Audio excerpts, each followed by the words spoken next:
حسبنا اللہ ونعم الوکیل نعم المولا ونعم النصیر لا حول ولا قوة الا باللہ العلی العظیم اعوذ باللہ السمیع العلیم من الشیطان اللعین الرجیم بسم اللہ الرحمن الرحیم الحمد للہ الذی خلق ما خلق بلا معونۃ من احد والصلاة والسلام والتحیۃ والاکرام علی صاحب التاج والمعراج والبراق والعلم دافع البلاء والوباء والقحط والألم اسمہ مکتوب مرفوع مشفوع منقوش فی اللوح بالقلم جسمہ مقدس مطہر منور فی البیت والحرم سید العرب والعجم سیدنا مولانا ابی القاسم محمد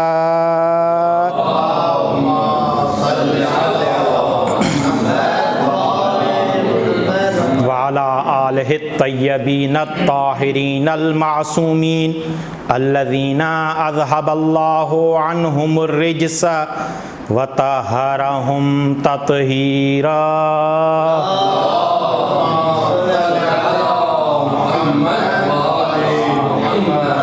رحمت اللہ علی محبیہم ولعنت اللہ علی مبغضیہم من الآن الی قیام یوم الدین اما بعد فقد قال اللہ تبارک و تعالی فی الفرقان الحمید والقرآن المجید وقولہ الحق وہو اصدق الصادقین بسم اللہ الرحمن الرحیم یا ایہا الذین آمنوا لا ترفعوا اصواتکم فوق صوت النبی ولا تجہروا لہ بالقول کجہر بعضکم لبعض ان تحبط اعمالکم وانتم لا تشعرون صلوات اللہم صلی علی محمد۔ تمام حمد و ثنا ہے اس پروردگار کے لیے، اس خداوند کریم کے لیے جو شب کے جبڑے سے صبح کی زبان کو برآمد کرتا ہے، وہ خداوند کریم جو مشرق کے شکم سے آفتاب کو وجود عطا کرتا ہے اور وہ اس وقت نو مولود بچے کی طرح ہوتا ہے اور پھر اس سورج اور اس کے کرنوں کے قافلے کو مغرب کے قبرستان میں دفن کر کے سیاہ تاریک چادر اڑھا کے ستاروں کی گلفشانی کرا کے دنیا کو بتاتا ہے طلوع کرنے والا بھی میں ہوں، غروب کرنے والا بھی میں ہوں۔ جب طلوع کرنے کی بات آئے تو ماہ ربیع الاول کی بات آتی ہے۔ ماہ ربیع الاول میں ایسی شخصیت کا طلوع ہوا ہے جس کے آنے سے قیصر و قسرا کے 14 کنگرے جو فلک بوس تھے اب زمیں بوس بن گئے ہیں، اور وہ ساوا کا دریا جو سالوں سے بہہ رہا تھا، جس کی پوجا کی جا رہی تھی، یکدم خشک ہو گیا ہے، اور وہ آگ جو آتش کدوں میں روشن تھی، وہ آگ یکدم خاموش ہو گئی ہے، وہ آتش بجھ گئی ہے۔ میں اپنے لفظوں میں اس طریقے سے بیان کروں کہ وہ 14 کنگرے نہیں گرے ہیں بلکہ عجم کی شوکت گر گئی ہے، اوج چین گر گئی ہے، اور وہ آتش کدہ نہیں بجھا بلکہ آتش کدہ جہیم بجھ گیا ہے، آتش کدہ کفر بجھ گیا ہے، آتش کدہ ضلالت بجھ گیا ہے، اور تمام بت خانوں میں، تمام صنم خانوں میں خاک اڑ رہی ہے اور شیراز مجوسیت بکھر گیا ہے. ان کی پوری تاریخ، ان کے پورے فضائل، ان کے پورے ساری چیزیں ورق ورق بن کر بکھر گئی ہیں. یہ کون آنے والا ہے کہ توحید کا غلغلہ مچ گیا ہے؟ یہ کون آنے والا ہے کہ ہدایت کا نور چھا رہا ہے؟ تو ایک ہی شخصیت کا نام آئے گا. یہ جو آج آنے والا ہے یہ یتیم عبداللہ ہے، یہ جگر گوشہ آمنہ ہے، یہ وہ ہے جس کو اللہ معراج عطا کرے گا.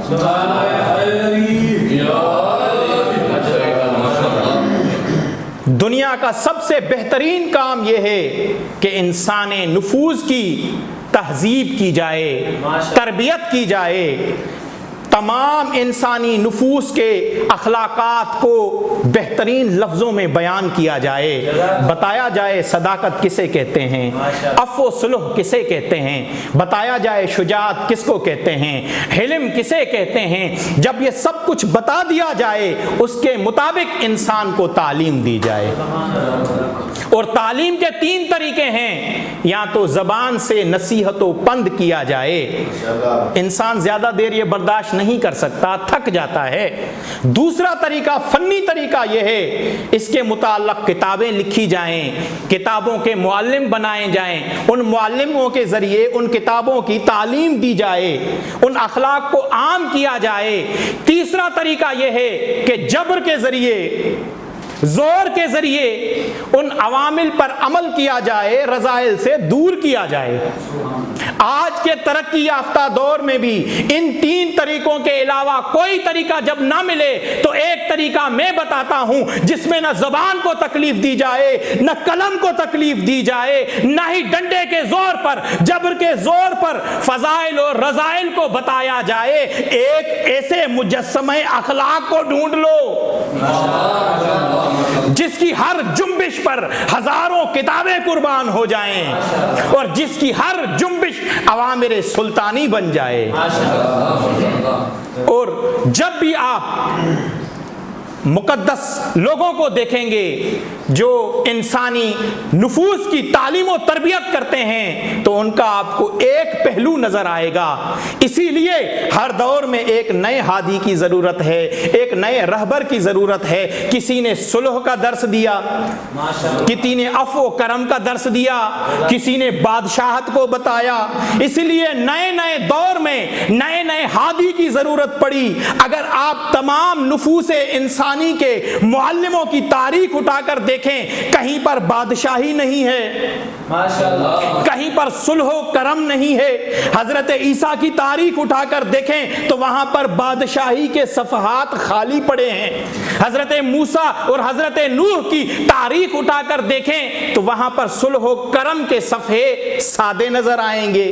لیکن ایسے معلم کی ضرورت ہے، ایسے رہبر کی ضرورت ہے، ایسے استاد کی ضرورت ہے، ایسے نبی و رسول کی ضرورت ہے جو ہر جگہ پہ ہمارے لیے قابل تقلید ہو، وہ اسوہ حسنہ بن سکے، ہم اس کی پیروی کر سکیں. جس کے پاس صلح بھی ہو، عفو بھی ہو، جس کے پاس بخشنا بھی ہو، جس کے پاس بادشاہت بھی ہو، جو اگر ہو تو کبھی ایسا مفلس و گدھا بن جائے، کبھی اگر دینے پہ آئے غنی اور دینے والا بن جائے.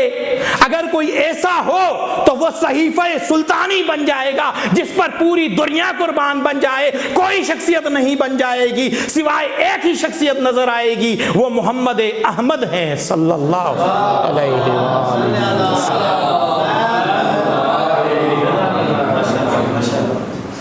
یہ ہیں جو ہر چیز میں نمونہ عمل ہیں.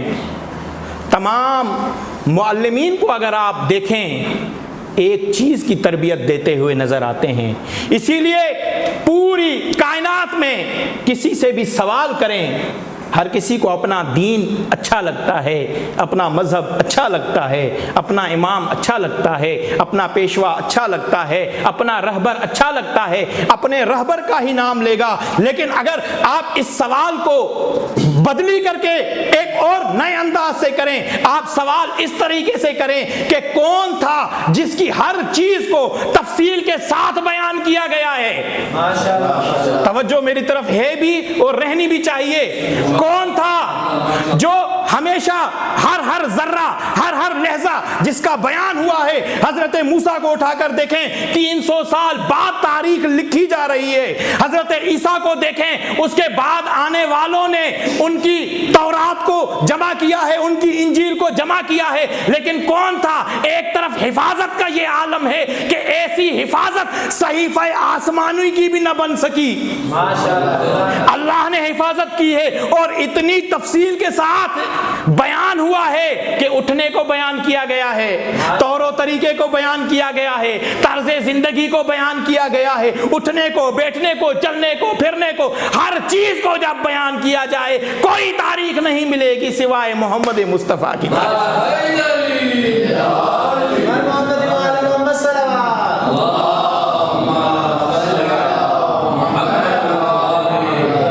اسی لیے اس قوم نے، اس امت نے اپنا رہبر حضرت محمد مصطفیٰ کو قرار دیا ہے۔ ایسا رہبر ہے قرآن نے جس کے لیے قصیدے پڑھے ہیں، قرآن نے جس کے سامنے آنے کے طور اور طریقے سکھائے ہیں۔ سورہ حجرات کی اگر آپ شروع والی چند آیتیں دیکھیں، قرآن کے پاس اتنے لفظ بھی نہ تھے، اتنا ٹائم بھی نہ تھا، لیکن پھر بھی جب رسول اکرم کے سامنے آداب بیان ہوتے ہیں تو بہت تفصیل کے ساتھ ان آیات کو ذکر کیا جاتا ہے۔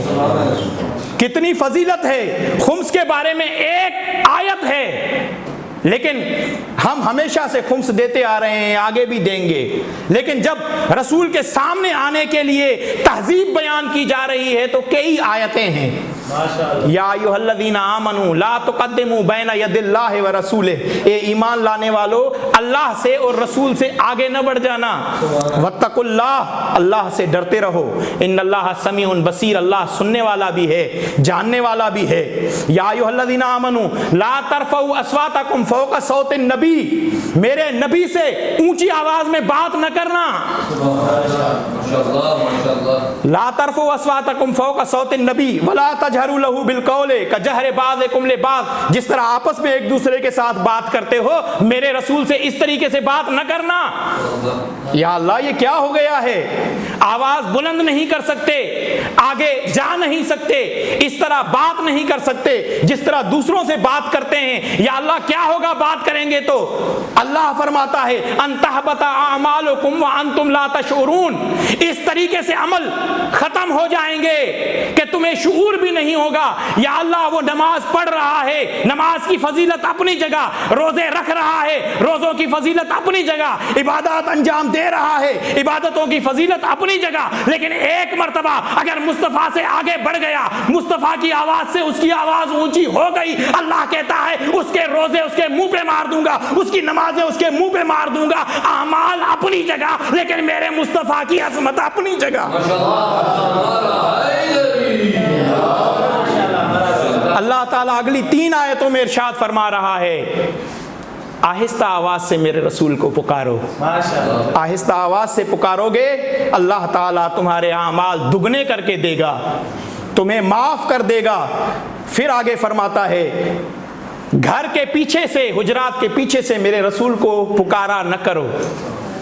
یہ اس بات کی دلیل ہے کہ تم لوگ شعور نہیں رکھتے، اگر پکارنا ہے تو صبر کیا کرو، انتظار کیا کرو، یہ تمہارے حق میں بہتر ہے۔ کس طریقے سے تعلیم دی جا رہی ہے، کس طریقے سے تہذیب سکھائی جا رہی ہے۔ یا اللہ یہ کس لیے اتنی تہذیب سکھائی جا رہی ہے۔ یا اللہ تو نے اپنے قرآن میں نوح کا ذکر بھی کیا ہے، موسیٰ کا ذکر بھی کیا ہے، عیسیٰ کا ذکر بھی کیا ہے، ابراہیم کا ذکر بھی کیا ہے، 25 اور نبیوں کا ذکر بھی کیا ہے، سب کے نام ذکر کیے ہیں، لیکن اللہ کہہ رہا ہے میں اپنے اس نبی کے نام کو ذکر نہیں کروں گا۔ اتنی عظمت ہے، اتنی فضیلت ہے، اس طریقے سے نہ پکارو جیسے ایک دوسرے کو پکارتے ہو۔ میں نے نبیوں کے ناموں کو ذکر کیا ہے، لیکن جب رسول کی بات آئے گی نام ذکر نہیں کہوں گا، یا مزمل کہوں گا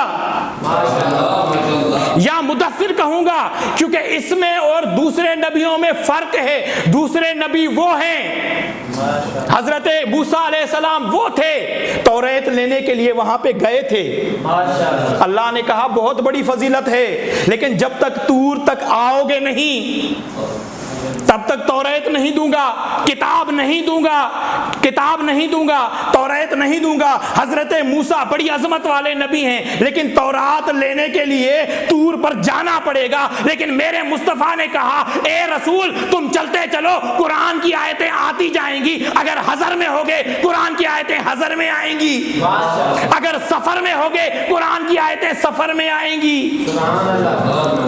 یہ فضیلت ہے۔ اور تمام نبی جتنا بھی کام کرتے ہیں اللہ کے اذن سے کرتے ہیں، ہر چیز کا اللہ سے اذن لیتے ہیں، اذن لینے کے بعد کرتے ہیں، ایک ایک کام میں کئی بار اذن لیتے ہیں۔ اللہ نے قرآن میں ارشاد فرمایا حضرت عیسیٰ کے بارے میں، بہت عظمت والے نبی ہیں، لیکن انداز آیت کا یہ ہے اذ تخلقوا من الطین کہیئۃ الطیر باذنی، اے عیسیٰ تو مٹی سے پرندے کی شکل کو بناتا ہے لیکن ہماری اجازت سے، وَتَنْفُخُ فِيهَا فَتَكُونُ طَيْرًا بِإِذْنِي، پھر اس پہ پھونکتا ہے وہ پرندے کی شکل والا پرندہ بن جاتا ہے بِإِذْنِي، ہماری اجازت سے، وَتُبْرِئُ الْأَبْرَصَ وَالْأَكْمَحَ وَالْأَبْرَصَ بِإِذْنِي، اور تو علاج کرتا ہے اور شفا دیتا ہے کوڑی والے کو اور مازاد اندھے کو بِإِذْنِی، ہماری اجازت سے، وَإِذْ تُخْرِجُ الْمَوْتَى بِإِذْنِی، مردوں کو قبروں سے اٹھاتا ہے، مردوں کو زندہ کرتا ہے بِإِذْنِی، ہماری اجازت سے۔ حضرت عیسیٰ ایک کام کر رہا ہے، کتنی بار اجازت لے رہا ہے، لیکن میرے رسول کی عظمت وہ ہے جیسے ہی بھیجا پورے کا پورا اذن دے کر بھیجا، یہ ارشاد فرما کر بھیجا یا ایھا الرسول انا ارسلناک شاہدا ومبشرا ونذیرا وداعیا الی اللہ باذنہ وسراجا منیرا، اے میرے نبی پورے کا پورا اذن ہم نے تمہیں دے دیا ہے، بات بات پر اجازت لینے کی ضرورت نہیں ہے، پورا اذن تمہارے پاس ہے، چاہے تو چاند کے 2 ٹکڑے کر دو، چاہے تو کسی کو محفل سے نکال دو، چاہے تو کسی کو کاندھے پہ بٹھا دو، چاہے تو کسی کو پیٹھ پہ بٹھا دو، چاہے تو کسی کو ہاتھوں پہ بلند کر کے۔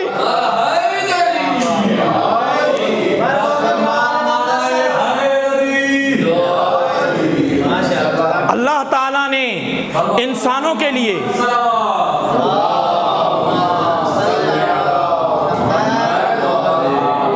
زحمت سمجھ کے نہیں، رحمت سمجھ کے، قرض سمجھ کے نہیں، فرض سمجھ کے، عادت سمجھ کے نہیں، عبادت سمجھ کے ایک اور درود بھیج دیجئے۔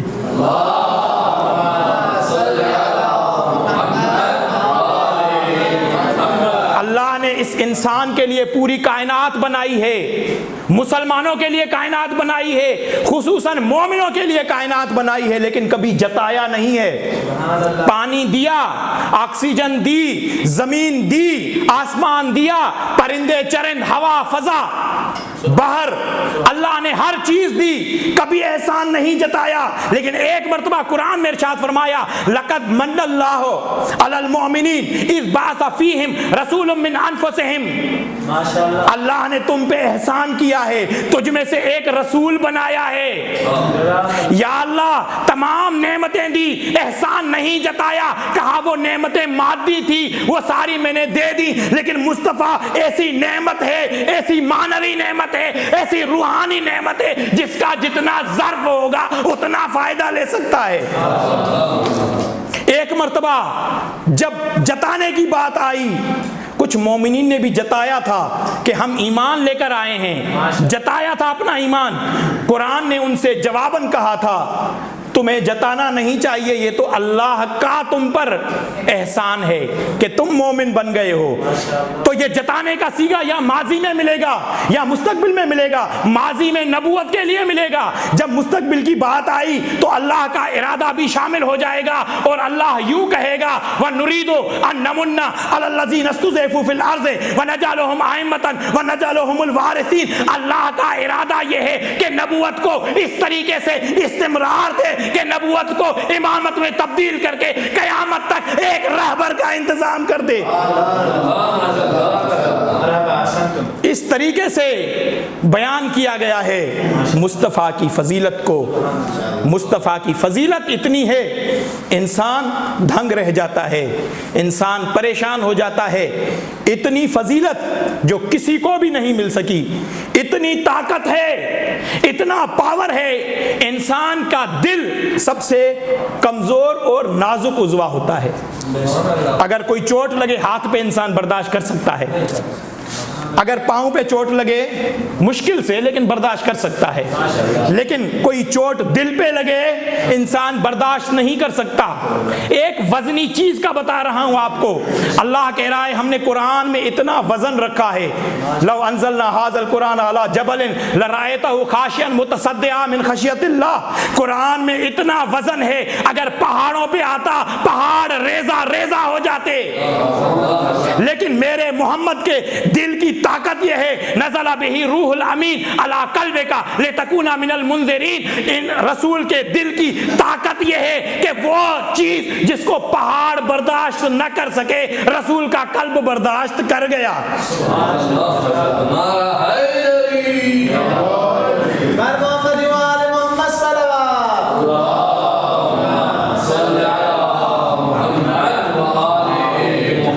اگر میرے رسول کی فضیلت دیکھنی ہے تو یہاں صامت قرآن میں دیکھو یا ناطق قرآن میں دیکھو. اگر صامت قرآن میں دیکھو گے تو وہ اس انداز میں بیان کرے گا میرے رسول کا چہرہ والشمس وضحیٰ ہے, جس کی زلفیں واللیل اذا یغشیٰ ہے, جس کا عمل وما رمیت ولکن اللہ رما ہے, اور جس کی مشیت وما تشاءون الا ان یشاء اللہ ہے, اور جس کا پورا وجود وما ارسلناک الا رحمت للعالمین ہے.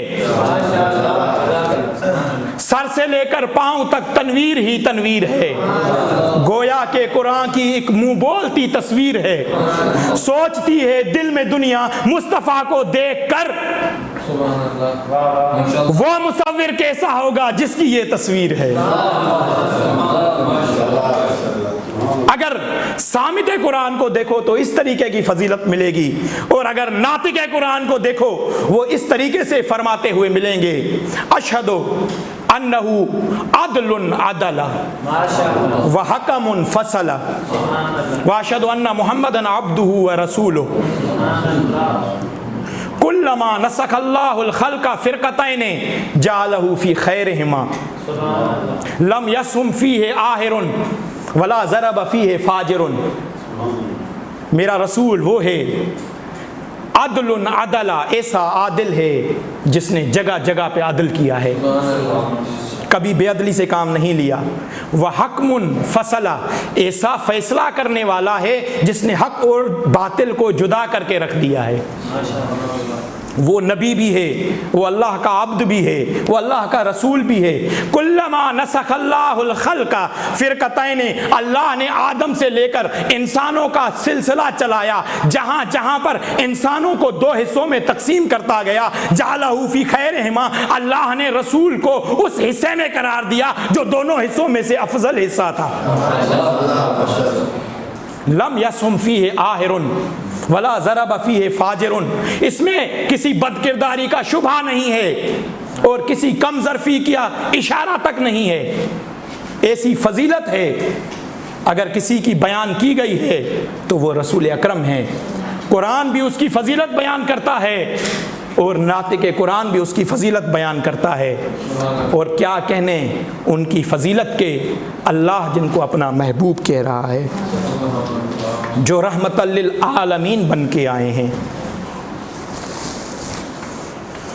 کل کا دن رسول اکرم کے ایک بیٹے کی شہادت کا دن ہے. کل امام حسن عسکری علیہ الصلاۃ والسلام کی شہادت کا دن ہے. آپ کو زہر ہلاہل سے شہید کیا گیا. آپ کی لاش اطہر سامرا میں بحالت غریب الوطن ہی پڑی ہوئی ہے, اور آپ کی لاش میں گھر میں ایک بیوہ اور بی بی حکیمہ خاتون کے علاوہ خواتین میں سے کوئی رونے والا نہیں ہے. اگر اس مصیبت پر رسول اپنے بالوں میں خاک ڈالیں اور واہ حسنا کہہ کے پکارے تو کوئی تعجب کی بات نہیں ہے۔ ہاں آج رسول کے ایک بیٹے کو زہر دیا گیا اور اس طریقے سے زہر دیا گیا، زہر نے اپنا اثر کرنا شروع کیا، مولا کے ناخنوں سے خون جاری ہوا۔ اب کھڑے ہو کر نماز شب پڑھنے کی سکت شب زندہ دار امام میں موجود نہیں ہے۔ اور ایک مرتبہ اپنے دادا حسن مجتبیٰ کی طرح کبھی کھڑے ہوتے ہیں، کبھی چلنا شروع کرتے ہیں، کبھی بیٹھ جاتے ہیں۔ جب زہر کی تکلیف حد سے بڑھ گئی، ایک مرتبہ 5 سالہ بیٹے کو آواز دی، تمام اسباب امامت ان کے حوالے کیے اور ارشاد فرمایا اسکونی شربتا من الماء فانی ذاہب الی ربی، مجھے چند گھونٹ پانی کے پلاؤ، میں اللہ کی بارگاہ میں جانے والا ہوں۔ امام زمانہ پانی لے کر آئے، لیکن میرا سلام ہو کربلا کے اس پیاسے پر جو بار بار کہتا رہا اسکونی شربتا من الماء فقد نشف کبدی، میرا کلیجہ جن بجھ چکا ہے، مجھے پانی پلاؤ۔ جب کوئی پانی نہ آیا، مولا نے اپنے شیعوں کو یاد کیا، یا شیعتی ان شربتم ما عذب فاذکرونی ان سمیتم بے شہید او غریب فاندبونی، اے میرے شیعو اگر پانی پینا مجھے یاد کرنا، اگر شہید اور غریب کا سننا مجھ پر گریا کرنا۔ لیتکم فی یوم عاشوراء جمیعا تنظرونی کیف استسقی لطفل فابوا ان یرحمونی، کس طرح میں اپنے 6 مہینے کے علی اصغر کے لیے پانی طلب کر رہا تھا، لیکن ظالموں نے رحم نہیں کھایا، ایسا تیر چلایا جو اونٹوں کو نار کرنے کے لیے۔ بس عزیزان محترم، میرے مولا اس دنیا سے رخصت ہو گئے، آسمان پر فرشتے روتے ہیں، ملکوت سماوات روتے ہیں، امام زمانہ کے غم میں ایک غم کا اضافہ ہو گیا، میرے مولا چھپ چھپ کے آہستہ آواز میں روتے ہیں، کیونکہ حکومت کی طرف سے اجازت نہ تھی کہ آواز باہر جائے، کوئی آ کے گھر کے تقدس کو پامال کرے، آہستہ آہستہ آواز میں امام زمانہ روتے، لیکن میرا سلام ہو اس زین العابدین پہ جو کربلا سے لے کر کوفہ تک، کوفہ سے لے کر شام تک جب بھی بابا کو روتا، یا درے آتے یا تازیانے آتے، امام کے ہاتھوں میں ہتھکڑیاں، پاؤں میں بیڑیاں، گردن میں توک، 7 پائے بہنے ہیں، 7 آلے عطر ہے، آگے بابا چاچا اور شہیدوں کے سر ہے، 7 شمر ہے جو سالار بنا ہوا ہے۔ یہی وہ درد تھا جس درد نے زینب کے بال سفید کر دیے، زینب کی کمر کو کمیدہ کر دیا۔ ہندا نے کہا ہوگا کہ کیسی زینب ہے جس کی کمر کمیدہ ہے، میں تو جس زینب کو جانتی ہوں اس کے سر کے بال سفید نہیں۔ تو زینب نے کہا ہوگا ہائے عباس کا غم تھا جس نے میرے بالوں کو سفید کر دیا، میری کمر کو خمیدہ کر دیا۔